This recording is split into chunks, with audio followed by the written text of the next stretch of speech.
Radio city 91.1 पर एक बार फिर से कड़क करेंसी पर सेलिब्रेशन का टाइम। कड़क करेंसी यानी पैसा। Managing editor once again Anil Singh ji साहब हमारे साथ। उनका सितारा तो ऊपर ही ऊपर जाते चले गया, लेकिन सर एक बार फिर से हमारे पॉडकास्ट को जीत। Good morning sir. Very very good morning. बिल्कुल खलील, आपको, आपकी पूरी टीम को, इस शो को, कड़क करेंसी जो आप बहुत ही बखूबी चलाते हैं, और रेडियो सिटी के सभी आपके सहयोगियों को और श्रोताओं को बहुत बहुत बधाई कि आपने फिर से एक बार लगातार दूसरे साल ये बेस्ट फाइनेंशियल पॉडकास्ट का अवार्ड जीता है। और मैं आपको एक खास बात जो कहना चाहता हूँ इस मौके पर, काम तो आप एंटरटेनमेंट के मामले में लाजवाब कर ही रहे हैं, लेकिन ऐसा कम देखने को मिलता है कि रेडियो पर एंटरटेनमेंट के अलावा कुछ वाकई में ऐसी बातें आए जो लोगों के काम की हो, पैसा बचाने और पैसा बनाने की हो, और वो काम रेडियो सिटी और आप बड़ी जबरदस्त तरीके से कर रहे हैं। इसलिए मेरी तरफ से, जी बिजनेस की तरफ से आप सबको बहुत बहुत बधाई। Thank you so much sir. Financial awareness पिछले 2-3 साल में काफी बढ़ चुका है, लेकिन क्या होता है कि लोग ऑलवेज मौके की तलाश में रहते हैं। अभी रिसेंटली एक आईपीओ आया, मैनकाइंड का pharma IPO, did a very good listing and all.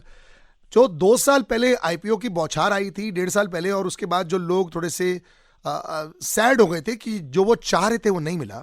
क्या आपको लगता है कि इसकी वजह से अब जो नया दौर आएगा आईपीओस का, और जैसे इसके साथ स्टार्ट हुआ, क्या वापस वैसा जोश और जुनून आ सकता है आईपीओस के लिए, जहां 20-30% इवन 50% लिस्टिंग गेन्स हो सकते हैं? आ नहीं सकता है, बल्कि 100% आएगा। और क्यों आएगा वो मैं बताऊं आपको।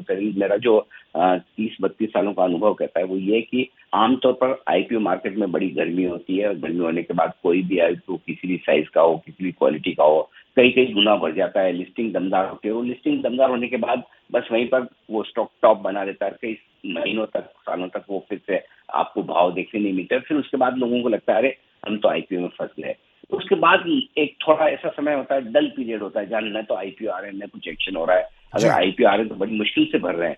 फिर एक कोई बढ़िया क्वालिटी की बड़ी कंपनी का आईपीओ आता है जो मूड माहौल बदल देता है, जैसा कि मैनकाइंड फार्मा है। 50 गुना क्यूआईबी कैटेगरी में इश्यू भरा है, बेहतरीन क्वालिटी की कंपनी, 40,000 करोड़ का मार्केट कैप वाली कंपनी।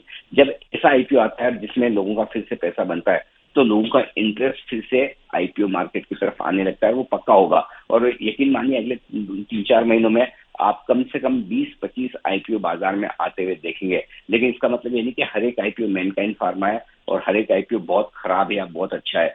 आईपीओ को आपको एक एक को देखकर तुलना करनी होगी, कंपैरिजन करना होगा, वैल्यूएशंस देखकर, प्रोमोटर्स देखकर पैसा लगाना है। लेकिन हाँ, इस प्राइमरी मार्केट वाले फील्ड में अब आपके लिए अगले 3-4 महीने मौके बहुत बनेंगे, उसे छोड़ना नहीं है।